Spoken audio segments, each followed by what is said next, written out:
A graça e a paz, igreja amada, tudo bem?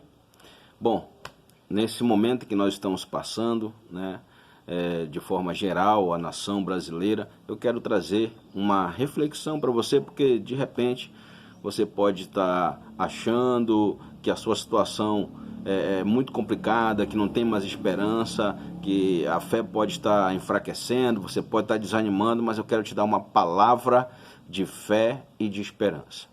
Eu quero falar para você de uma história da Bíblia, de um homem chamado José. Começou a sua trajetória cheio de sonhos, Deus lhe dando ali sonhos, e o seu coração cada vez mais sonhava e ansiava por algo melhor, porém isso não agradava aos seus irmãos.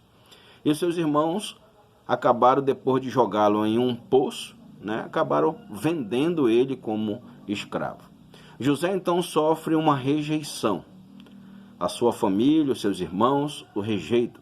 Tinha tudo para ser um jovem rebelde, magoado, frustrado com a sua família, mas José ele continua a sua caminhada e acredito que com muita fé em Deus, naquilo que Deus já estava trabalhando no seu coração, José começa a então servir a Potifar, a um oficial egípcio que compra José e o coloca para trabalhar na sua casa. E José começa a se destacar. Potifar começa a colocar toda a administração da sua casa na mão de José. Porém, quando José menos espera, a mulher de Potifar arma uma cilada, para José e fala para Potifar que José tentou algo com ela, que José ele quis atacá-la, quando na verdade José lhe fugiu dos ataques da mulher de Potifar. Mas essa injustiça o levou José para a cadeia, para a cela. José, agora rejeitado e injustiçado, tinha muitos motivos para paralisar, para não continuar, para desistir, para desanimar. Mas ali, no cárcere, José, ele também recebe a graça de Deus e aos olhos do carcereiro, José começa a ajudar e se torna ali mais uma pessoa em que o carcereiro confiava nos serviços da cadeia ali, da cela, Eu quero dizer para você que José, por onde ele andou, ele acabou se destacando naquilo em que ele estava fazendo. E José ele tinha um foco. Talvez ele não soubesse ainda onde Deus queria levá-lo, mas José sabia que Deus estava com ele. E lá no calabouço ele encontra outros 2 prisioneiros, o padeiro, o chefe dos padeiros e o chefe dos copeiros de Faraó, que estavam presos. E esses 2 tiveram um sonho. E José revela o sonho, primeiramente do chefe dos copeiros, dizendo que aquele sonho tinha a interpretação de que ele seria devolvido, restaurado à sua posição de chefe dos copeiros de Faraó. Já o padeiro, a interpretação era que em 3 dias ele seria enforcado, e que as aves comeriam a sua carne. Então, da mesma forma como José interpretou, foi o que aconteceu. Mas José ele falou uma coisa para o copeiro, e o copeiro esqueceu. Ele disse: olha, lembra de mim quando você estiver restaurado, fala de mim para Faraó, pois eu estou preso aqui, mas eu não fiz nada. Eu fui trazido da terra dos hebreus para cá, mas eu não fiz nada, eu sou inocente, E o copeiro, depois que estava na posição, o copeiro simplesmente esqueceu. Porque muitas pessoas, quando conseguem o que querem, acabam realmente esquecendo as demais, E mais uma vez ali, José sofre um dano, dessa vez ali, podemos dizer que uma espécie de traição, O copeiro deveria falar de José, mas tudo acontece no tempo de Deus. E como o copeiro esqueceu de José, Deus ele deu um sonho a Faraó que ninguém conseguia interpretar.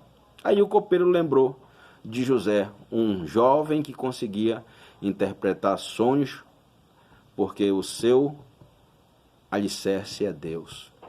José confiava em Deus. José, diante de tanta tribulação, serviu ao seu Deus, ao propósito de Deus na sua vida.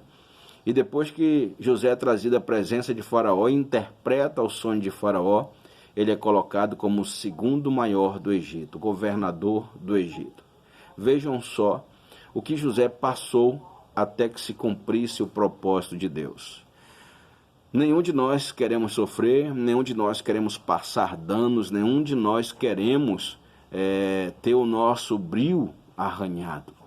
Mas em algumas situações, Deus permite que as coisas aconteçam conosco, para que sejamos aperfeiçoados, para que sejamos preparados para coisas melhores e maiores, né? Eu costumo dizer para você que o treinamento difícil, o combate se torna fácil. Treinamento difícil, combate fácil. Muitas das vezes nós somos treinados por Deus de uma forma até difícil, que dói, mas isso tem um propósito, para que nós venhamos no caminhar, no desenrolar da nossa vida, aprender coisas que nós não aprenderíamos de outra forma, e que quando necessitar desse treinamento, desse conhecimento adquirido nessa caminhada, passando por desertos e tribulações, nós possamos ser úteis às outras pessoas. Então quero dizer para você, não perca a fé, não desanime. A igreja do Senhor é vitoriosa. A palavra de Deus diz que as portas do inferno não prevalecerão sobre a igreja do Senhor Jesus. Você é a igreja do Senhor Jesus. Você é alguém que Deus escolheu para ser o representante dele aqui na terra. Você é a expansão do reino de Deus aqui nessa terra. Então tenha fé, acredite. Deus é contigo. Você pode estar passando dificuldade, você pode estar passando por algumas privações, você pode estar passando por momentos difíceis, mas Deus, ele nunca vai te desamparar. Apenas creia. O que movimenta Deus é a nossa fé. O que movimenta a mão de Deus, aquilo que agrada ao Senhor, aquilo que faz com que seus milagres aconteçam em nossa vida, é a nossa fé. Não perca a fé. Pelo contrário, são nesses momentos difíceis que a nossa fé deve ser exercitada. São nesses momentos difíceis que nós devemos crer que temos um Deus que nos guarda, nos protege, que supre as nossas necessidades. Talvez os nossos olhos físicos não consigamos enxergar de onde poderá vir essa provisão. Nossos olhos não chegam até isso, mas os olhos da fé sabem que nós temos um refúgio, uma fortaleza.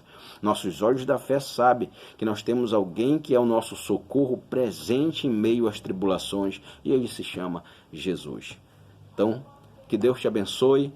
Em nome de Jesus, vamos continuar essa caminhada com fé, com esperança, sem desanimar. Unidos, nós somos mais fortes, ok? Deus te abençoe em nome de Jesus.